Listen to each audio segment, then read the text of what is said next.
In the year 1480, in the land of Romania, Prince Vlad lives a life full of contentment with the wife he loves, Elizabeta. As a token of their devotion, Vlad gives her a delicate music box, a symbol of their bond. However, their intimate moment is cut short when armored knights suddenly break into the chamber, dragging Vlad away to fulfill his duty in the ongoing war. With the enemy drawing closer, Vlad commands his soldiers to escort Elizabeta to a distant fortress for her safety. Before departing for the battlefield, Vlad seeks a blessing from the Pope, pleading that divine protection be granted upon his wife. As Elizabeta rides her horse through the forest under heavy guard, calamity strikes. Hidden among the trees, an enemy archer swiftly takes down 2 escorts with precise arrows. The surviving soldiers prepare to fight while urging Elizabeta to flee further. Meanwhile, on the battlefield, Vlad unleashes a strategy by setting barrels of oil aflame, creating a wall of fire to hold back the advancing army. A brutal clash erupts, and soon corpses litter the ground. Yet Vlad's forces clearly dominate. With skillful coordination and ferocity, they crush the enemy, finally confronting the opposing king while raising spears adorned with severed heads. However, their victory lasts only a moment, as news of the attack on his wife soon reaches Vlad, making him abandon his glory and rush to save Elizabeta. Meanwhile, Elizabeta desperately rides her horse through the infamous Forest of Wolves, a deadly land filled with bear traps hidden beneath the snow. Soldiers chasing her fall into the deadly devices, their screams echoing, while Elizabeta skillfully avoids them, until at last her horse becomes caught, throwing her to the ground. Surrounded, she watches her enemies stab the earth with swords to avoid the traps as they draw nearer. In her attempt to escape, Elizabeta herself steps into one of the traps and collapses in pain.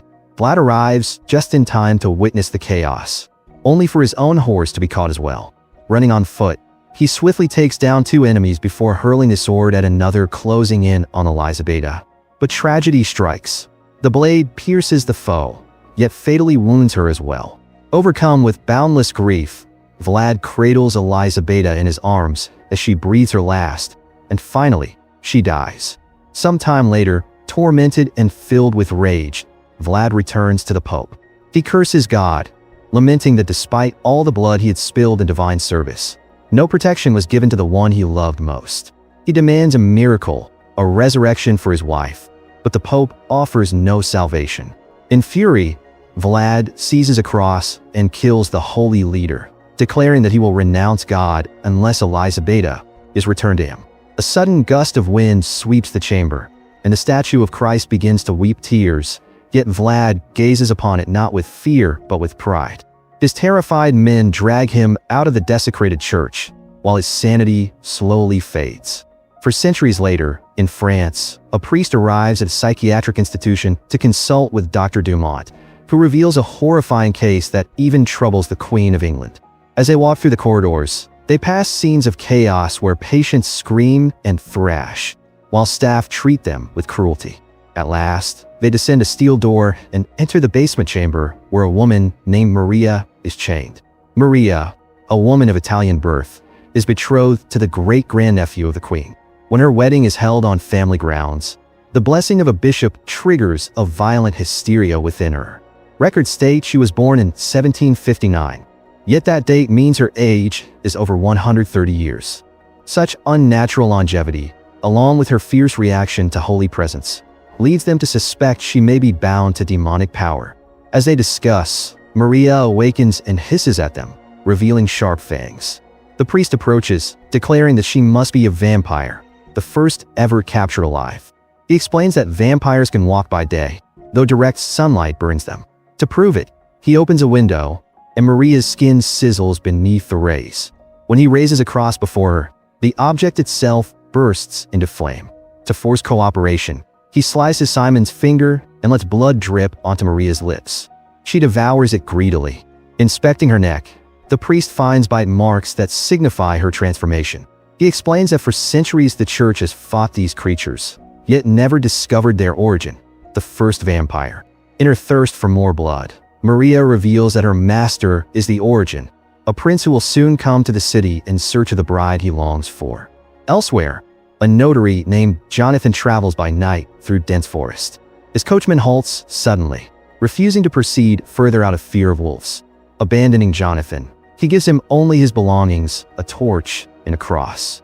With determination, Jonathan continues on foot, fending off the howls of wolves with firelight, until he finally reaches a massive castle. Once inside, the gates and doors shut behind him as if moved by unseen hands. From a balcony, he sees a figure vanish in a flash of lightning. Suddenly, an old man appears behind him, introducing himself as Prince Vlad, Count Dracula. Seated together, Jonathan eats from the lavish feast, while Dracula restrains himself. With a slight motion of his hand, Dracula slides a plate toward him, which Jonathan assumes to be a trick. As Jonathan searches documents in his bag, Dracula spears a rat with a fork and pours its blood into a goblet, drinking without hesitation. Jonathan explains that he represents investors interested in purchasing an old abbey in Paris, intending to convert it into a hospital. As he sorts the papers, he drops the cross, and when Dracula asks about his faith, Jonathan admits he is not a believer, saying the coachman gave it to him. With a single gesture, Dracula throws the cross into the fire and suddenly appears at Jonathan's side, declaring it is time to rest. After Jonathan is escorted to his room with a warning not to wander, Dracula returns to the hall, plays somber music, and commands a monstrous gargoyle to guard his guest. Yet curiosity overtakes Jonathan. He explores the castle despite the prohibition, discovering a manuscript recounting the castle's history, though the portrait of the prince is conspicuously missing. Meanwhile, the priest visits Maria's fiancé, Henry, assuring him that he remains well, though the evil within her is not yet purged. Searching Maria's chamber, he discovers a hidden page, an illustration of Elizabeta's face. That very night, restless Jonathan leaves his room. Drawn by a faint glow, Jonathan finds a path that leads into a grand basement. There, he discovers a coffin, and inside it, Dracula himself lies asleep. Shocked, Jonathan is immediately seized by gargoyle creatures and chained in an inverted position. Dracula slices his neck, letting his blood drip into a bowl. As Jonathan questions how God can create such a monster, Dracula mocks him with scornful laughter, offering him a final request. Jonathan asks to know the story of his captor. Amused, Dracula orders his creatures to release him and begins to tell his past. He speaks of Elizabeta's funeral and admits that he had endured centuries waiting for her return, convinced that a pure soul can reincarnate. This search is endless and bitter. During the time of plague, countless women died, while survivors sheltered in churches where he could not enter. His loneliness grows so unbearable that he envies mankind for being able to die. At last, weary of centuries of longing, he lies down to rest upon Elizabeta's grave. The next morning, Dracula wakes in despair, so crushing that he stumbles to the nearest window and hurls himself out, intending to end his suffering. Yet fate betrays him, for the fall does not kill him. Time after time, he tries to end his existence through plunges and brutal impacts, but no matter how high the fall or how severe the blow, he always survives without a wound. Realizing that death is denied to him, Dracula understands that if he cannot scour every corner of the earth to find Elizabeta, then he must devise a plan to summon back the soul of his beloved. For more than 100 years, he has devoted himself to crafting an irresistible fragrance, blending the rarest flowers and enchanted flora harvested from the most renowned gardens of Europe. At last, he perfects a perfume so intoxicating that when he releases it in Italy, women follow him as if entranced. The scent grants him such power that he can enter a ballroom and force the entire crowd to move as one, their bodies swaying in perfect rhythm under his spell.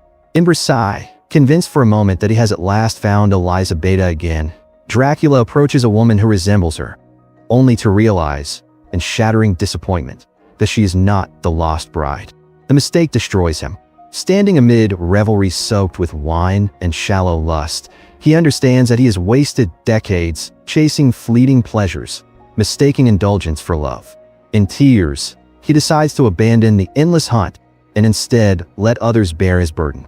In that very ballroom, in a fever of despair, he sinks his fangs into the neck of every woman present, spreading his curse and creating a new legion of vampires, Maria among them.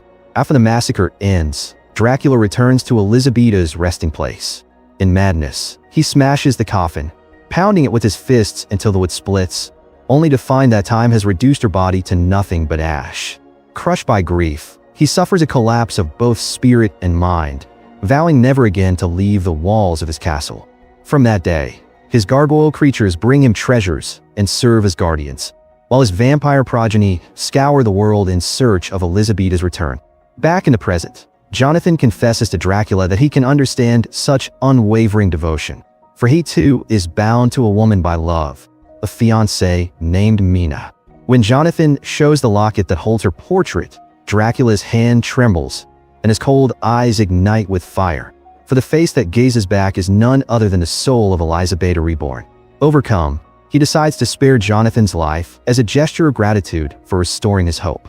He summons his monstrous servants, ordering them to bring a river of blood, declaring that he must restore his beauty before reuniting with the woman he has sought for centuries.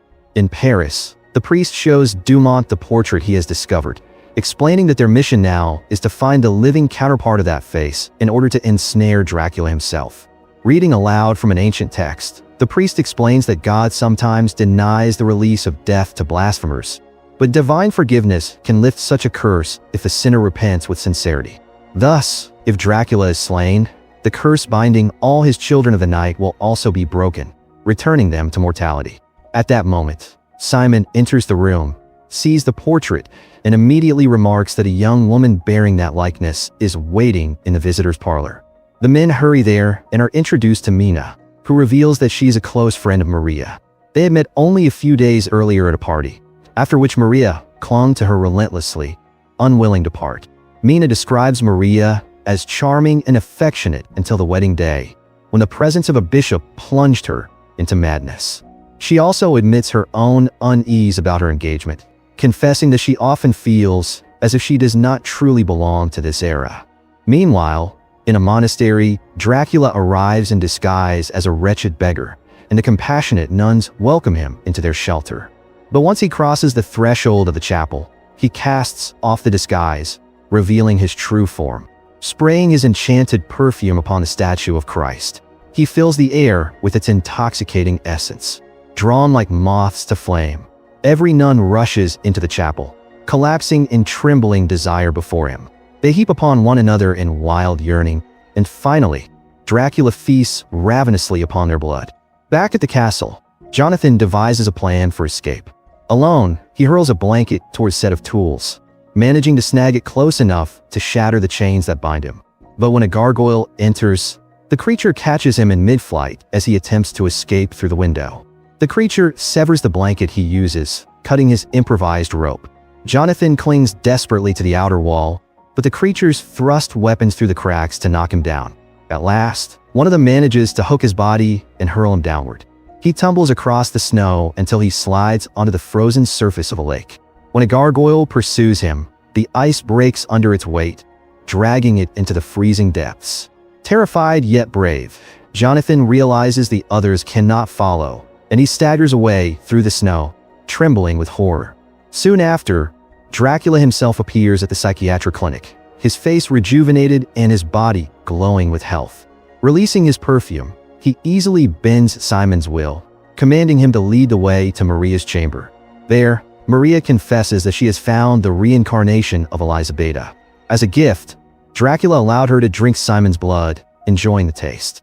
The next morning, the priest studied his research and found an old picture of Vlad. He was soon summoned to the clinic, where Dumont told him that Maria had disappeared. Worse still, Simon had turned into a vampire and was now bound to a bed. Examining him, the priest found gleaming fangs in his mouth and the sharp scent of perfume clinging to his clothes. When Dumont described the mysterious intruder who had kidnapped Maria, the priest immediately understood. Mina was in great danger. At her lodging house, Mina heard a knock at the door and opened it, finding Maria, who looked miraculously healthy. Maria insisted that Dumont had freed her from care and invited her to dress elegantly, claiming that she wanted to introduce her to a friend. Together, they went to a hotel where Dracula was waiting. The sight of Mina's face made him shed tears, and finally, he witnessed Elisabetta reborn. He showered her with praise and reverence, kissing her hand until the touch triggered a vision of a past life in Mina's mind. Uneasy, she pulled her hand away, but Maria took her to a festival. Dracula followed in silence as the two women enjoyed food, drinks, carnival games, a sideshow featuring a fake mermaid, and even an exhibition of small animals. Inside a haunted house attraction, the two friends became separated, and Mina, frightened by a sudden skeleton prop, screamed. Dracula immediately appeared, guiding her out with calm authority. At a shooting booth, he stood behind her, steadying her arm, and as she fired under his embrace, another vision of Eliza Beta overwhelmed her. Later, Dracula invited them both to rest in his hotel room while waiting for fireworks. Alone with Mina, he gifted her a music box he had once given to Eliza Beta. As the melody began to play, Mina was flooded with memories and visions of herself in a past life. Shocked, she accused him of casting a spell on her. Dracula pleaded, telling the story of Eliza Beta and his longing through centuries, but Mina insisted that she was known more than herself. Still, he pressed the music box in her hand as a gift. Soon after, Maria dragged her outside to watch the fireworks. But afterward, Dracula escorted Mina home, leaving her glowing with conflicted joy. That joy was crushed when she entered her parlor and found the priest and Dumont tending to Jonathan, who lay pale and gravely ill. They revealed the truth of what Jonathan had endured, but Mina rejected the idea that Dracula could be cruel. Forced to act, the priest explained that Dracula was a vampire who lived on human blood and enslaved minds with his enchanted perfume. Checking her neck, he was relieved to find no bite marks. Shaken, Mina withdrew to her room and wept as she opened a music box. The haunting melody stirred visions of Eliza Beta again until, to her shock, Dracula appeared before her. She demanded that he leave, but when Dracula stepped onto the window ledge, she thought in horror that he intended to cast himself into death. Begging him to stop, she accused him of trickery. Dracula swore that he had never used the perfume on her, throwing the small bottle into the fire as proof. When he spoke of his habit of drinking blood, he admitted his monstrous nature, but vowed that he would never make her suffer as his prey. At that moment, Mina's nose began to bleed. Dracula caught the red drop with his finger, licking it with reverence before taking her hand and whispering words of eternal love. The phrases were the same he had once spoken to Eliza Beta, and Mina, jolted by the memory, accepted her past life. Dracula called her his true love, and finally, they shared a sweet moment. They gave themselves to passion, and Mina begged him to grant her immortality so they would never be parted again. With sorrow and longing, Dracula sank his fangs into her flesh, beginning her transformation. At the same time, the priest outside caught the unmistakable scent of Dracula's perfume and realized that the monster had infiltrated the house. Seizing his weapon, he stormed into Mina's chamber, only to find the room empty. The priest and Dumont became convinced that Dracula had taken Mina back to his fortress, and Jonathan agreed to lead them there. Meanwhile, Maria managed to reunite with Henry. She clung to him with unusual tenderness, using her affection as a distraction. Just as she prepared to sink her fangs into him, the priest's group intervened. Enraged, Maria let out a wild roar and prepared to attack, forcing the priest to fire his weapon at her. But the bullet did not hold her long. She quickly recovered, knocked Henry to the ground, and seized the priest with the intent to kill him. Jonathan saw a sword hanging on the wall, seized it without hesitation, and finally struck Maria's neck until it was severed. Her body, still twitching, continued to choke the priest until it finally collapsed. Still trembling with unnatural life, the corpse forced the priest to finish the work. He drew his cross, then drove it into Maria's heart, and finally, she dies. Far away in Romania, the servants carried a coffin into Dracula's castle. From it stepped out Dracula and Mina, and the count began to show her his domain. She was introduced to the gargoyles, played the melody from the music box, and adorned herself with Elizabeta's old gown. At the castle gate, the priest and his allies arrived with a detachment of soldiers. They waited until the servants left before storming in, forcing the gates open to secure their entry.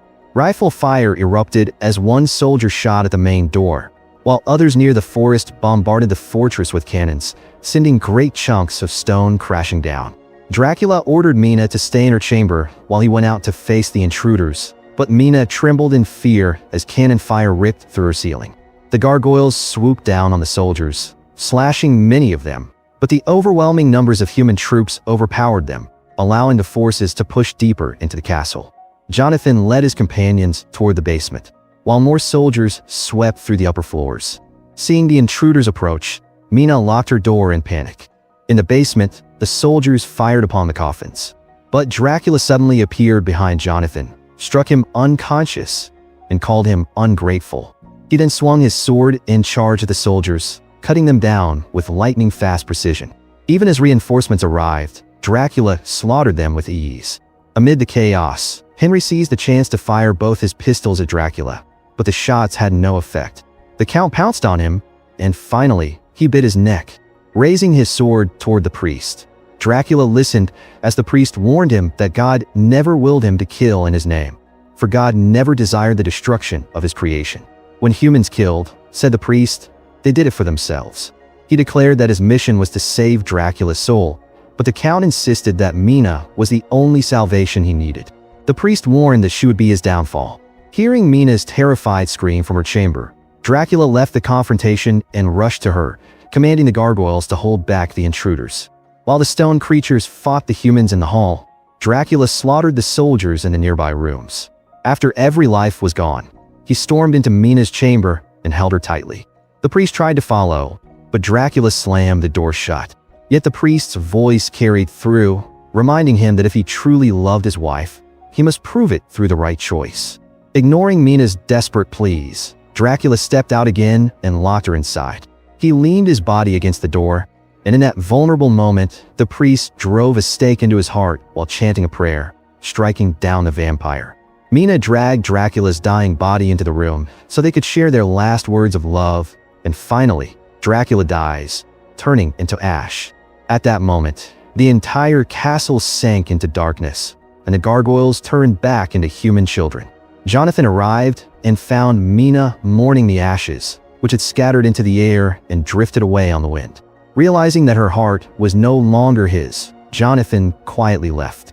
Dracula, a love tale movie, ends with the castle in ruins, the remains of Dracula dissolving into the air and finally vanishing into the night. Watch other movie recaps by clicking on the screen on the left.